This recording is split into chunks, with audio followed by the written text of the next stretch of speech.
Welcome back, everybody. Today, we're going to be diving into, like, a really hot topic. Oh, yeah. Kristi Noem's appointment as head of Homeland Security. Big one. So you might know her as the governor of South Dakota, Right. and maybe you've heard about her background as a rancher. Mm-hmm. But one thing's for sure, she's a figure who, sparks a lot of debate and controversy. For sure. So what does her background and her political stance tell us about how she might approach this huge role, Yeah. especially on issues like immigration and climate change? It's so interesting because when we think about Homeland Security, it's easy to get caught up in the headlines about the border, right? But DHS is so much bigger than that. Okay, so remind us what exactly falls under the Department of Homeland Security. Wow. I mean, it's a huge department. Well, it's massive. A lot of it. Think about FEMA and disaster response. Then there's cybersecurity. Right. And, of course, anti-terrorism efforts. It's a massive department with a huge impact on the daily lives of every American. For sure. Yeah. So how might someone like Noem, with her background, how might she handle all of that? Yeah. One thing that really jumped out at us from the sources was her stance on climate change. Uh-huh. Seems like she's pretty skeptical about the whole thing. Yes. Her stance on climate change has definitely been a point of contention, Yeah. She's publicly expressed doubt about the science behind human-caused climate change. Right. And has even gone so far as to refuse federal funds for climate initiatives. And get this. South Dakota could have received $69 million for energy-efficient appliances. Wow. Almost feels like a missed opportunity, right? It depends on your perspective. Okay. Noem's camp argued that she prefers to avoid creating new government programs and favors one-time investments to tackle problems. Okay. So it seems to boil down to a philosophical difference in how to approach climate-related challenges. Right. So do you think she'll prioritize climate-related issues within DHS? That's a good question. Especially given the department's role in disaster preparedness and response. Yeah, I mean, it's a big part of what they do. For sure. It'll be interesting to see how that plays out. Speaking of disaster response, how does Noem's record look in that area? Her record on disaster management is a bit mixed. Oh. She faced some criticism for her response to flooding in South Dakota back in 2024. Oh, really? Yeah, some felt she was slow to activate the National Guard. And there were questions about her decision to attend a fundraiser out of state during the flooding. Oh, wow. So, But then after that same flooding, she requested federal disaster aid. yeah. Isn't that a bit of a contradiction considering her reluctance to accept funds for climate-related issues? It's an interesting point. Yeah. It might be a case of pragmatism, Okay. recognizing the need for federal help during a crisis, even if you have reservations about certain federal programs. Right. On the other hand, it could be seen as more of a politically calculated move, prioritizing federal support when it directly benefits her constituents. Right. It definitely raises questions about how she'll approach these kinds of situations on a national scale. So she's not afraid to take a strong stance, No, she's... even if it sparks controversy. Right. Take her invasion comment, for example, when talking about the situation at the border. That word choice is definitely noteworthy. Yeah. It frames immigration as a threat, a hostile force. Yeah. And when you look at her record, it does suggest she leans towards a hardline approach to immigration enforcement. Yeah, she's been very vocal about sending National Guard troops to the border. Right. And has stated she wouldn't accept relocated immigrants. Right. And let's not forget the fact that her appointment was announced alongside the return of Tom Homan as border czar. Oh, yeah. Homan was known for his tough stance on immigration during the previous Trump administration. So it definitely seems like a signal that border security and immigration enforcement will be top priorities under her leadership. And maybe even echoing some of the policies we saw during the Trump era. And this brings us to another interesting point, a pattern of controversial stances. Yeah. Remember the puppy incident? Oh, right. The one where she euthanized a family dog and defended it as a tough farm decision? Yes. That one definitely got a lot of people talking. It did. Yeah. And while it might seem unrelated to her role at DHS, it might offer a glimpse into her decision-making style. Okay. Does it suggest she's willing to take decisive action? Right. Even if it's unpopular or generates negative publicity? Yeah. Does it indicate a prioritization of practicality over other considerations? It's definitely food for thought. Yeah. And it circles back to that central question. What kind of Homeland Security leader will Noem be? Right. Even former President Trump chimed in on the conversation, albeit in a rather unusual way, by suggesting a migrant fight league. Oh, yeah, I remember that. He even joked that a migrant fighter might beat the UFC champion. Well, it was likely intended as humor. Right. It's important to consider the underlying message. Yeah. It portrays migrants as inherently tough Right. and potentially dangerous, Yeah. which aligns with the rhetoric we've been discussing about immigration as a threat. And that perception can definitely influence policy. Absolutely. If migrants are seen primarily as threats, Yeah. it could justify harsher enforcement, stricter border control, Right. and even a less humane approach to those seeking asylum or a better life. Precisely. Yeah. It raises a crucial question.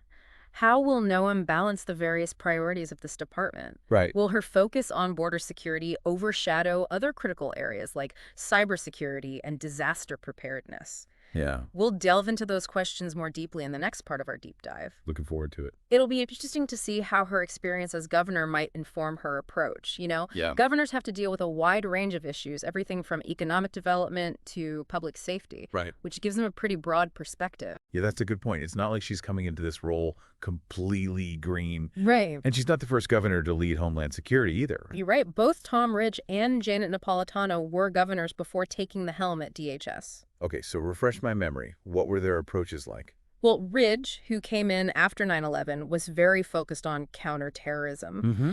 Napolitano, on the other hand, took a more comprehensive approach, Okay. incorporating things like cybersecurity and natural disasters into the department's priorities. So it's not just about being a governor. It's about the kind of governor you are and the experiences you bring to the table. Exactly. And with Noem, her strong conservative ideology and her focus on things like border security suggests that she might be more aligned with the Trumpian approach to Homeland Security. And that approach was definitely controversial. I mean, think about the Muslim ban and the family separation policy at the border. Absolutely. Those were really polarizing issues. Yeah. Those policies sparked a huge amount of debate and legal challenges, Yeah. highlighting how divided Americans are when it comes to immigration. Yeah. And given Noem's stated commitment to a hardline stance on immigration, it wouldn't be surprising to see those debates resurface. It almost feels like we're going back in time, revisiting those heated arguments about border walls and deportation forces. Right. But the world has changed since then, hasn't it?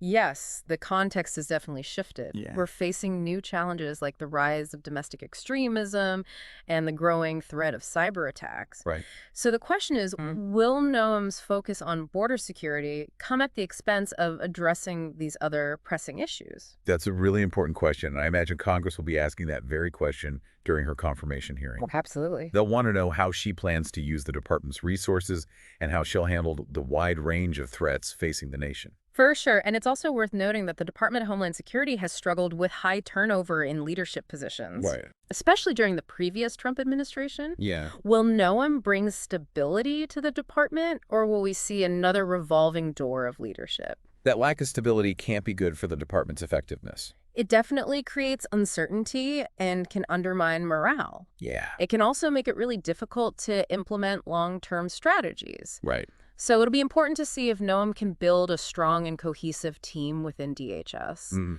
and maintain a consistent and effective approach to Homeland Security. Her relationship with Congress will be a major factor in her success as well. Oh, for sure. Will she be able to work effectively with both Democrats and Republicans to get funding and support for her initiatives? That's another big unknown. Yeah. Given her strong partisan leanings and her alignment with Trump's policies, Right. there's a chance we'll see increased friction between Noem and the Democratic-controlled Congress. Okay. And that could easily lead to gridlock and prevent progress on crucial security issues. It sounds like there's a lot of potential for conflict and controversy. Definitely potential. But there's always a chance she could surprise us. Sure. Maybe she'll bring a fresh perspective to the role. Right. Or be more pragmatic than her rhetoric suggests. That's what makes this situation so fascinating. Yeah. We're dealing with a lot of unknowns. Right. And that makes it all the more intriguing. For sure. We'll just have to wait and see how Noem navigates the complexities of this role and what impact she has on the direction of Homeland Security. That's what I love about these deep dives. We get to analyze the available information, consider different perspectives, and try to anticipate what the future holds. It's like we're putting together a puzzle, Yeah. but we're still missing a few pieces. Exactly. We have to use our critical thinking skills to assess the evidence, weigh the potential outcomes, and form our own conclusions. Right. And that's what we're doing here today. We're not just passively consuming information. We're actively engaging with it, questioning assumptions, and challenging ourselves to think critically about complex issues. Right. And that's what we encourage all of you to do as well. Yeah. Don't just take our word for it. Right. Dig deeper, explore the sources, and form your own opinions. Hmm. The more informed we are as citizens, the better equipped we are to participate in these important conversations that shape our nation and the world.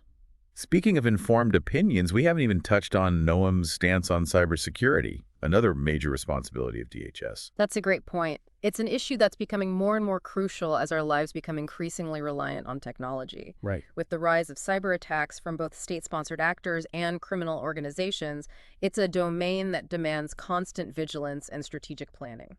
So how do you think Noem will approach this challenge? Yeah. Will she prioritize strengthening our cyber defenses? Mm-hmm. Or will her focus on border security draw resources away from this critical area? Well, during her time as governor, Noem did sign legislation to enhance cybersecurity measures in South Dakota, Okay. which suggests she recognizes the importance of this issue. She also spoke out against Chinese-owned social media platforms like TikTok, citing concerns about data security and potential foreign influence. Right. Those actions indicate that she does take cybersecurity seriously Right. and is willing to take concrete steps to address perceived threats. Yeah. But how those priorities will translate to the national level Right. and how she'll balance them against other pressing demands within DHS remains to be seen. Exactly. It's like we're building a profile, Yeah. trying to understand her strengths and weaknesses, her priorities and potential blind spots, so we can better anticipate how she'll lead this massive and complex department. And one of the recurring themes seems to be her willingness to challenge conventional wisdom and take bold, even controversial actions. That's a fair assessment, from her stance on COVID-19 lockdowns to her rejection of federal climate funds. Noem has shown a tendency to chart her own course, even if it means facing criticism or going against expert advice. And while the independent streak can be admirable, Sure. it can also lead to missteps and unintended consequences. Absolutely. And that's where the need for careful analysis and critical thinking comes in. Yeah. We have to ask ourselves, are her actions driven by sound judgment and a commitment to the public good? Right. Or are they motivated by political expediency or a desire to appeal to a specific base? So those are tough questions, Yeah. but they're essential ones to ask, especially when we're talking about someone who's been entrusted with the security of our nation. And it's not just about Noem herself. It's about the broader implications of her appointment. Right. What does it say about the direction of American politics and the future of Homeland Security? Yeah. Does it signal a return to more isolationist and hardline policies? Does it reflect a growing distrust of science and expertise? These are weighty questions. They are. And they're ones that we as citizens need to grapple with. Exactly. We can't afford to be passive observers. Right. We have to engage in these debates, inform ourselves, and hold our leaders accountable. That's exactly what we're hoping to encourage with this deep dive. That's right. We're not providing all the answers, Yeah. but we're offering a framework for understanding the complexities of this issue and prompting you to think critically about the implications of Noem's appointment. We believe that the more informed we are, the better equipped we are to participate in the vital conversations shaping our nation's future. And speaking of informed participation, let's not forget about the role of the media in all of this. Oh, that's crucial. How they cover Noem's tenure at DHS will shape public perception For sure. and influence the political discourse surrounding her actions. That's a crucial point. Will they scrutinize her policies and hold her accountable? Right. Or will they amplify her rhetoric and contribute to the polarization of our political landscape? It's a delicate balance, isn't it? It is. The media has a responsibility to inform the public, but they also have a role to play in fostering civil discourse and promoting a shared understanding of the challenges we face. And finding that balance is becoming increasingly difficult in our hyper-partisan media environment. Yeah, it's tough. But it's more important than ever that we seek out reliable sources of information, critically evaluate the news we consume, and engage in respectful dialogue with those who hold differing viewpoints. That's the only way we can navigate these complex issues and work together to build a more secure and just society.